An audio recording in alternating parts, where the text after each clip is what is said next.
Alam nyo ba na ang simpleng sayote na madalas nating nakikita sa kusina ay may isang nakakagulat na sikreto? Prutas ba ito o gulay? Isa itong tanong na matagal nang pinagdedebatihan ng marami. Pero bukod sa misteryong ito, alam niyo rin bang ang sayote ay puno ng mga benepisyo para sa ating kalusugan? Ito ang Kalaman Studios. Sa episode na ito, pag-uusapan natin ang isang napakahusay na gulay o dapat ba nating sabihin prutas? Ang sayote. Alamin natin ang mga benepisyo nito sa ating kalusugan. Pero bago yan, i-like at mag-subscribe sa ating channel para sa mas marami pang health tips at dagdag kaalaman.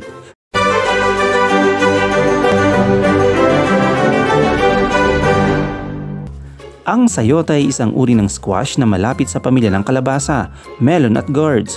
Madalas itong tawaging vegetable pear sa English, pero dito sa atin, kilalang kilala ito bilang sayote. Bagamat madalas nating iniisip na gulay ito, ang sayote ay isang prutas. Bakit? Dahil mayroon itong buto sa gitna, isang palatandaan na pagiging prutas ayon sa agham. Pero syempre, dahil sa kanyang lasa at paraan ng pagluluto, tinuturing din natin itong gulay. Napaka-nutritious ng sayote. Sa bawat 100 grams, makakakuha tayo ng 0.82 grams ng protina, 4.51 grams ng carbohydrates, 1.7 grams ng fiber, 17 mg ng calcium at 125 mg ng potassium. Bukod dyan, mababa rin ito sa calories, perfect para sa mga nagbabawas ng timbang. Ang sayote ay hindi lang pampalasa sa ating mga lutuin, marami itong benepisyong pangkalusugan.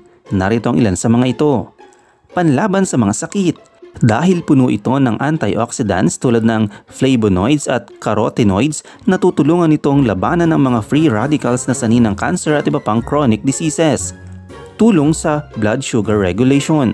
Kung may diabetes o gustong iwasan ito, maganda ang sayote sa pagpapababa ng blood sugar levels at pagpapabilis ng glucose tolerance. Pampalakas ng puso.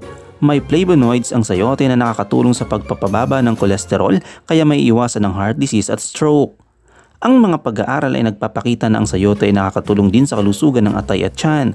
Pinipigilan nito ang fat build-up sa atay at nakakatulong sa pagpapagaling ng mga ulcer sa sikmura.